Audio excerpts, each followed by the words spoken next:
آپ کو کیا لگتا ہے کہ فروری 2024 کے الیکشن میں جو دو آپ کے بڑے حریف ہیں، ایک تحریک انصاف اور ایک نون لیگ، دونوں میں سے کون حکومت میں آئے تو آپ کہیں گے کہ یہ الیکشن غلط ہوا ہے، دھاندلی زدہ الیکشن؟ دیکھیں ہم اس پہ ڈیبیٹ نہیں کریں گے کون حکومت میں ہے، پہ اس پارٹی کا تو فوکس ہے کہ ہم خود حکومت میں ہیں۔ دھاندلی تو دیکھیں الیکشن کمیشن کی ڈیوٹی ہے، جو ٹیکس پیئر کے پیسوں پہ تنخواہیں بھی لیتے ہیں، ان کی ڈیوٹی ہے کہ اس ملک میں فری اینڈ فیئر الیکشنز کرائیں۔ ان کا کام ہے کہ فری اینڈ فیئر الیکشنز ہوں۔ اب بھی کچھ جماعتیں ہیں جو کہ ہمارے ساتھ ماضی میں اتحادی بھی تھی، پی ایم ایل اے ہے اور جے یو آئی ہے، وہ نہیں چاہتی کہ اس ملک میں الیکشن ہو۔ مجھے خیال نہیں لگتا کہ وہ ان کے بیانات سے مجھے لگ رہا ہے کہ وہ الیکشن سے رائے فرار اختیار کر رہے ہیں۔ کیسا حسن اتفاق ہے، ایک جماعت کے تمام نامور لوگوں کے کاغذات مسترد ہوئے اور باقی جماعتوں کے تمام نامور لوگوں کے کم و بیش کاغذات منظور ہو گئے؟ یہ حسن اتفاق ہے یا یہ کوئی اور اتفاق ہے؟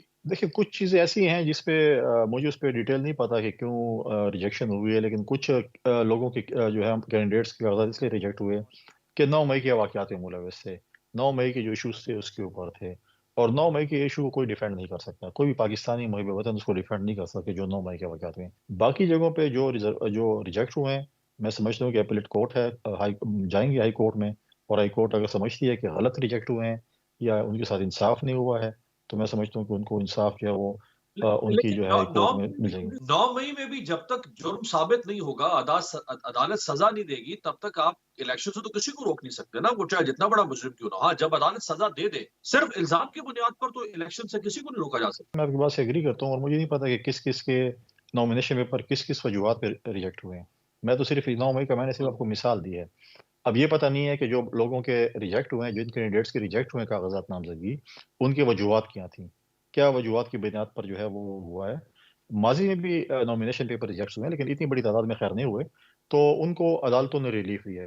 تو اگر میں سمجھتا ہوں کہ اگر ان کے غلط ریجیکٹ ہوئے ہیں، ان کو عدالتوں سے ریلیف مل سکتی ہے، اور اگر جنرلی ہوئے ہیں تو شاید ان کو عدالتوں سے ریلیف نہ ملے۔ جمشید دستی صاحب کی ایک ویڈیو سامنے آئی ہے، اگر آپ کی نظر سے گزری ہو؟ مجھے کسی نے کہا ہے کہ جمشید دستی کے گھر میں شاید غالباً چھاپا لگا ہے یا کچھ ایسے واقع ہوئے۔ اگر واقعی جمشید دستی جو بات کر رہے ہیں اور اس میں حقیقت ہے، تو میں اسے سیاستدانوں کی ناکامی کہہ سکتا ہوں، افسوس کی اظہار کر سکتا ہوں۔ اور وہ چیف جسٹس سے اپیل کر رہے ہیں کہ اس معاملے کا نوٹس لیں، تو آپ کو نہیں لگتا کہ اگر وہ جھوٹ بول رہے ہیں، غلط بیانی کر رہے ہیں، تو بھی ان کو بے نقاب کرنا چاہیے کہ وہ کیوں پروپیگنڈا جھوٹا کر رہے ہیں؟ اور اگر وہ صحیح کہہ رہے ہیں تو یہ تو بہت سیریس مسئلہ ہوگا۔ اگر انہوں نے چیف جسٹس صاحب سے ریکویسٹ کی ہے اور چیف جسٹس صاحب اس پہ سو موٹو ایکشن لیتے ہیں، تو اگر وہ حقیقت پہ ہے اور ان پہ ایکشن لیا جاتا ہے، تو میں سمجھتا ہوں کہ تو حقیقت سامنے آ جائے گی۔ N127 سے بلاول صاحب لاہور سے کیمپین شروع کر رہے ہیں، تو تارڑ صاحب عطاءاللہ تارڑ صاحب نے کافی تنقید کی۔ انہوں نے کہا کہ جی آپ نے کراچی کو کیا دیا ہے کہ آپ لاہور میں آ گئے کیمپین کرنے کے لیے؟ لاہور والوں کو تو آپ تب بتائیں نا کہ آپ نے کیا کرنا ہے، پہلے کراچی کا بتائیں کیا کیا۔ ہم نے کراچی کو NICVT دیا،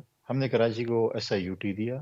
یہاں پہ سندھ میں آپ مجھے بتائیں کہ چاہے دل کے امراض ہیں، لیور ٹرانسپلانٹ ہے، اس کے جو ہے آپ کے جو گردوں کا علاج ہے، فری آف کاسٹ ہوتا ہے۔ کوئی اگر آپ سٹنٹ ڈلوائیں اور یا آپ بائی پاس کریں، فری علاج ہو رہا ہے۔ مجھے عطا طاہر صاحب بتائیں کہ آپ نے 3 سال حکومت کی ہے پنجاب، آپ نے کتنے اسپتال مجھے گنوا سکتے ہیں کہ آپ نے وہاں پر فری علاج ہو رہا ہو؟ میں کراچی سے لے کے کشمور تک آپ کو گنوا سکتا ہوں۔ یہ جو کہتے ہیں نا پنجاب، جو ایک سمجھتے ہیں کہ ہمارا گڑھ ہے لاہور، عطا طاہر صاحب نکلیں گے، ان کو پتہ چلے گا وہ جو گڑھ ان کا ہے وہ ان کے لیے گڑھا ثابت ہوگا۔ یہ نکل نہیں سکتے ہیں۔ ان کے جو لیڈر جب پاکستان آئے لاہور کے جلسے کے بعد، مجھے بتائیں کہاں انہوں نے نکالا؟ اب وہ انہی سے پوچھ رہے ہیں کہ مجھے آپ لوگوں نے کیوں بلایا؟ پہلے مجھے کہتے تھے کہ مجھے کیوں نکالا، وہ کہتے ہیں مجھے کیوں بلایا۔ اب مجھے بتائیں کتنے کنونشنز کیے ہیں۔ اب وہ ڈرامہ رچا رہے ہیں کہ کینڈیڈیٹس کی میٹنگ کر رہے ہیں، وہاں پر جو ہے قوم سے خطاب کر رہے ہیں، اس کے بعد اور کوئی عوام میں جانے کے قابل نہیں ہے۔ کہ عوام میں جائیں گے تو پتہ چل جائے گا کہ کیا کس نے کیا دیا اور کس نے کیا نہیں دیا۔